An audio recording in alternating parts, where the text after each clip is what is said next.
time to count up the trades because the trade deadline came and went yesterday at 4 Eastern without much happening. What a shock. What a shock that the bulk of the trade activity was last week when teams could get the guys in the fold due to the COVID-19 protocols and have them for week 9. I have a feeling, more than a feeling, that dynamic kept teams. Here's the problem. Any negotiation, both sides have to move to their bottom line at the same time so the two circles on the Venn diagram can just, all they have to do is touch, right, and you get a deal. And when you have some teams thinking that last week, as a practical matter, was the deadline, some teams thinking, no, we can push it to Tuesday. It's harder to do a deal. Yeah, it's sure. harder to get, you're talking about guys and there's a lot of ego and machismo and they don't want to be perceived as losing. Yeah. Right. And you got people who are hard-headed and they don't go to their bottom line. So I think that's one of the big reasons why there weren't more deals. May have been one of the reasons why teams like the Texans and Packers, Chris, couldn't come to an agreement on receiver Will Fuller. I don't know how serious the Packers were. I think the Texans were motivated to find someone to take his 8-figure salary off the books. Right. Because, number one, he's never quite lived up to the first-round pedigree. Yeah. Now, he was one of 3 straight receivers taken in 2016. He's the only one still in the league. The other 2 were Josh Doxson and Laquan Treadwell. Now, somebody may be on a practice squad somewhere, but Will Fuller's the only one contributing. But even then, he's been injured a lot. He's never had a 1,000-yard receiving season.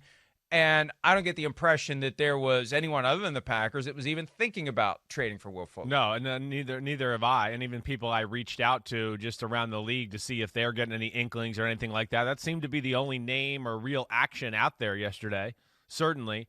I mean, I'm guessing, and again, I don't know this, just like you right now. Hopefully we'll hear. I'm guessing the Texans were probably asking for too much from Green Bay. And I'm a little surprised by that, but I'm guessing maybe Green Bay didn't want to give up a whole lot because of the things you've said. His injury history, hey, sure, the salary, and then do you really want him long-term after this year? Well, what is the real deal here? That's the thing that a team like Green Bay has to, come to terms with. Hey, finally, yeah, we'll trade you, but what are we going to get back? That's a great meme. That really is. That's Spanky from our gang. Is that what it is? The Little Rascals. My guess is 98% of the people who see that have no idea what that is. That is Spanky. I knew it was one of the Little Rascals type of guys. I knew that. I had no idea the name or anything like that. But I think ultimately that's what holds up these type of deals, especially with a guy like Will Fuller. Last year, the deal, wait, we'll give you something. We don't want to give you too much. We're not assured he's going to be here that long. This might just be a few games. Plus, he has an injury history. I think all those things play into it.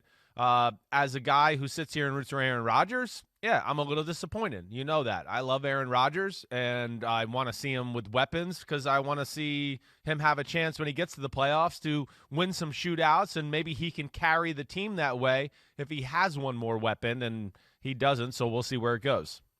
And we played the video yesterday, and it's great to have not just sound, but also the facial expressions. It was. The smile on the face. Been a lot of talk about that over the years. Demeanor. Yeah, hey, Ryan, we've talked about that from time to time. That's an excellent question, Ryan. I'm glad you raised it.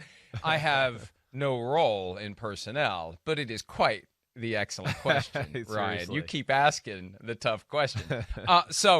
Look, they're going to go with what they have. And there was a suggestion, a report, whatever, from Adam Schefter the other day. It was on Pat McAfee's show saying that the Packers checked in on Antonio Brown. I don't think that matters. I think Antonio Brown was a done deal behind the scenes to Tampa Bay for not weeks but months. But, obviously they need help. And, this gets into the humanity of this sport and the reality that, sometimes someone will resist doing something because if they do it or try to do it, they are in a roundabout way admitting that they maybe should have done things differently earlier. Yeah. Like if Brian Gutekunst goes out and gets a receiver now, people are going to say, why the hell didn't you just draft one? Yeah. Why are you buying the balance of Will Fuller's contract when this year had an unprecedented number of talented receivers? You could have had Chase Claypool, Goody, and you traded up to get Jordan Love. What are you thinking? So you're almost refusing to acknowledge that there's a need. Yep. in order to avoid the questions of why the hell didn't you just draft a guy instead of taking on an 8-figure salary for a guy that you're going to rent for half a season. I worried about the same aspect coming down to the trade line. I mean, when you thought about specifically Green Bay, that was one of the thoughts that came to your head. Yeah, okay, they're going to make the trade, but, you're going to have to answer a lot of questions about you made a trade. You obviously needed a receiver. Why, wasn't that done earlier in the draft, like you said, or in free agency, anything like that? And I do think that's a little bit of the politics of the position. Regardless of the situation, doesn't matter anything. Like, it's a real issue in Green Bay. It's a real issue for a team that is viewed as one of the best teams in our league.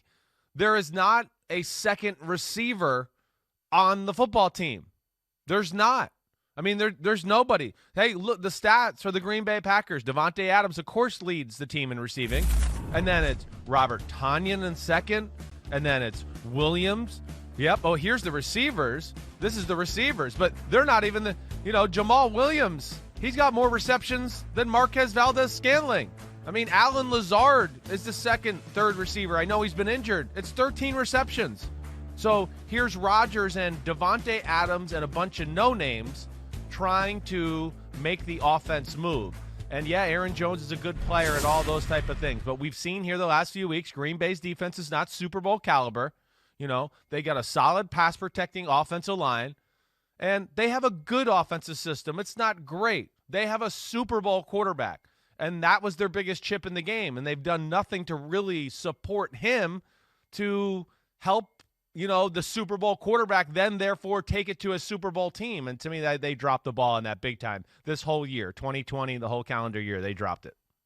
And, the Packers are one of the teams that this whole COVID dynamic at the trade deadline shouldn't have affected because they play Thursday night. Even if they could have gotten Will Fuller yesterday, in a normal year, what's he going to do for you in 2 days? Not much. So he was a Week 10 guy anyway, unless they would have had to have gotten the deal done a while ago to have him available for the Vikings game. But he's a guy that if you add him to the mix and he's healthy, he's going to make that Green Bay offense better, and he's going to position that team to have a deeper run into the postseason. Right. It's a no-brainer. Now they just go forward with what they have. And, again, they play Thursday night in Santa Clara against the 49ers. Hi, I'm Mike Tirico, and thanks for watching. Make sure to hit subscribe for the latest news and highlights from NBC Sports.